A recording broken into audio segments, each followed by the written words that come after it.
Hey fellow patriots, Bravo Echo here. Welcome to Hope Survival YouTube. Thanks for tuning in. It has been a while since I've been able to take out time to record a new YouTube update.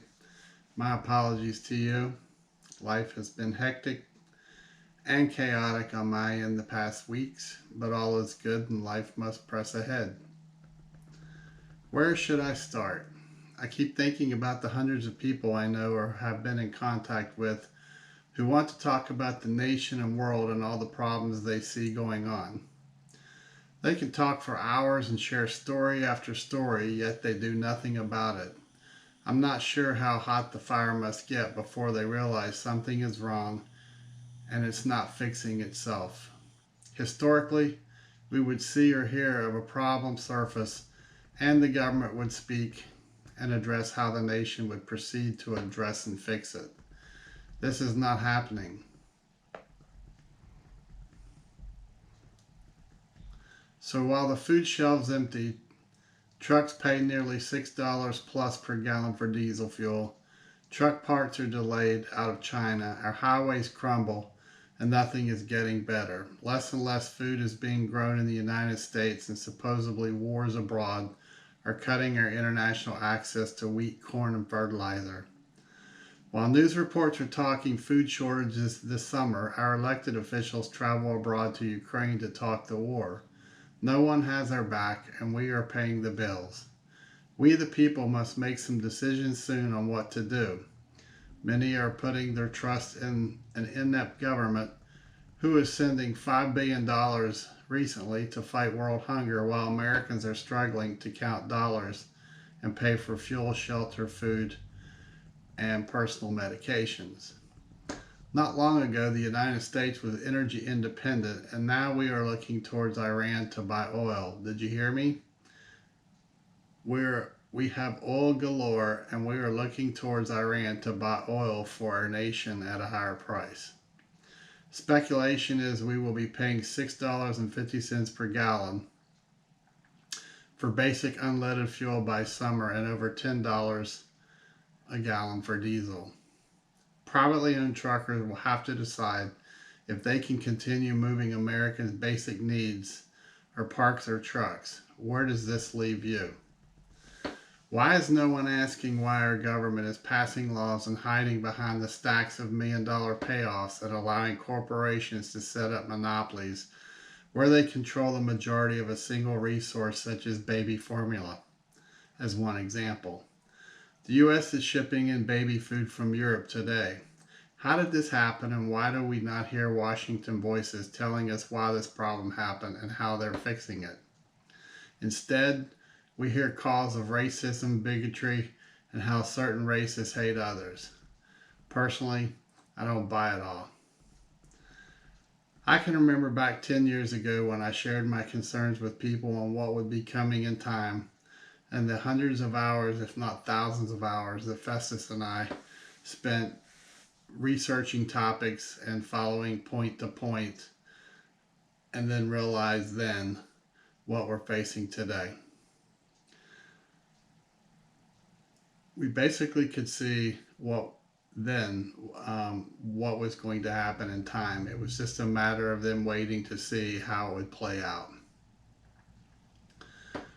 What we are facing today didn't happen overnight. The writing is on the wall, was on the wall years ago, but no one paid attention. Today I'm getting gentle questions from past naysayers on what they should buy and how much.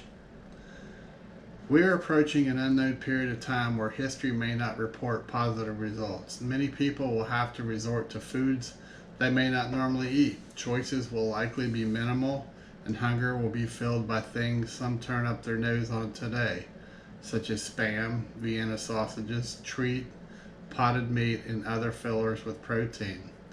You may have to suck up your pride, especially if you're getting to the party late. While many ignored the call to start preparing today, they will pay the price to start putting food back, if they can find it. Higher fuel costs getting to the store is driving up prices along with other things. Higher food prices and limited quantities available will force stores to limit how much you can purchase. but now is better than never, and you better get started. I have lived around the world and witnessed starvation and death from malnutrition. It's terrible. Mounds of stacked bodies rotting and then being burned. It is a smell I will never forget. I hope you never have to endure that in your time. When food is minimal and the starting point for most of the populace is daily hunger, it doesn't take long for chaos to turn to civil unrest. Strangers will kill strangers, neighbor will kill neighbors, and family members will turn on loved ones for a bite of food. Today, children kill parents over an argument about a video game. You don't think they will turn on parents when no food is in the house? America has not faced this issue since World War II. Americans are spoiled and live off drive-through and microwave ovens. Many homes do not cook or know how to cook basic food like rice, beans, and cheap foods to provide another meal.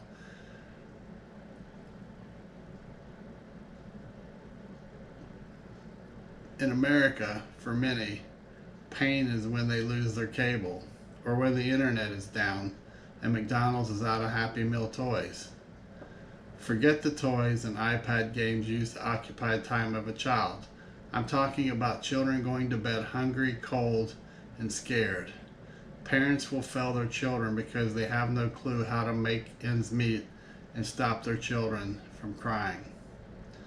I can talk about numerous possible threats to our nation, but my two biggest concerns are a shortage of psychiatric medicines becoming unavailable because we buy roughly 80 to 90% of medicines in this area from China. And the other concern is food shortages causing starvation around America. Do you realize how many farms in America are no longer operating because the government has been paying them to close down over the past 40 years? We have fewer farms producing meat, vegetables, dairy, and cheese than at any point since World War II. Farmers left operating today are being forced to close down because the federal regulations are strangling them.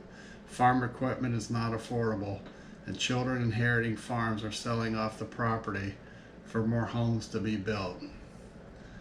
The best ability to survive what appears to be headed our way, as early as this summer possibly, is for families to develop community groups and work together to have community gardens and work together to set up your own survival group.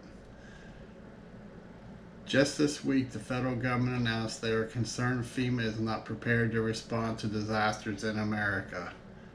What? You heard that right. Where does this leave you and your family? Are you still delaying getting prepared?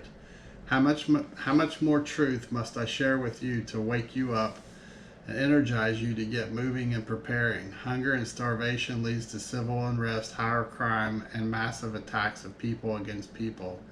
Ask yourself, if this happens, where will your government be to help you? If they just told you their lead agency is not capable of responding, even if they could respond, what will they respond with if they have no food to bring to your area? Our president announced a few months ago for Americans to brace for food shortages during the summer months. Many who prepare are waiting on the crisis to start.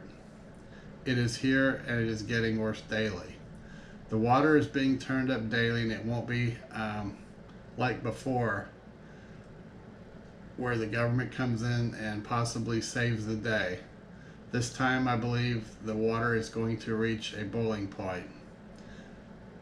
Look around look around you. Debt, crime, carjackings, mass shootings, homelessness, food shortages, corruption, wars and rumors of wars, corrupt churches and pastors selling out their congregation for bribes and payouts, fuel costs, home prices off the charts, rent prices are not affordable for low-income housing, yet the government is paying out hundreds of millions of dollars per month to keep citizens out of the workplace, while thousands of illegal immigrants cross our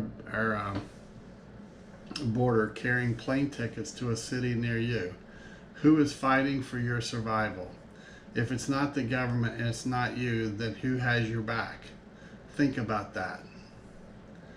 I hope those of you who are not preparing and stocking food and supplies needed will see the reality of what's coming. We can hope for the best, prepare for the worst, and pray on the rest. Things are escalating at a extremely fast pace,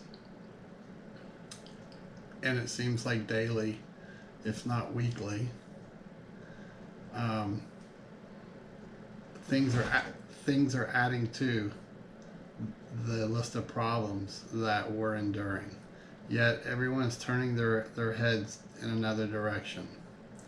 Everyone's holding out hope that the November election, regardless of your party, are holding out the election will turn positive results to get people into Washington to start addressing and fixing these problems.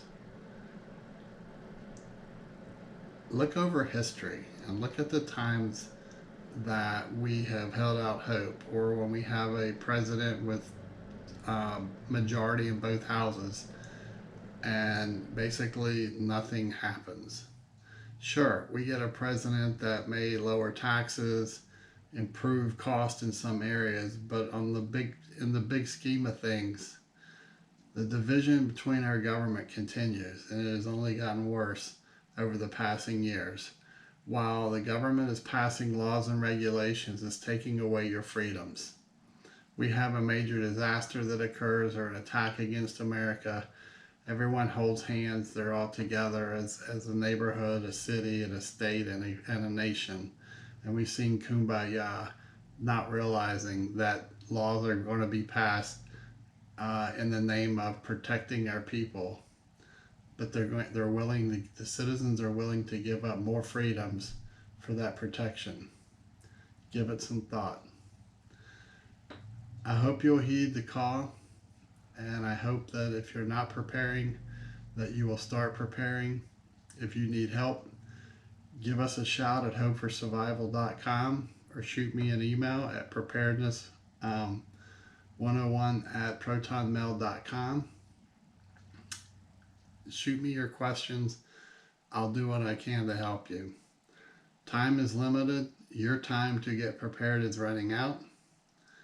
I wish you the best and pray for you and our great nation, but you have to take the first step. Until next time, God bless, stay safe, stay healthy. Bravo Echo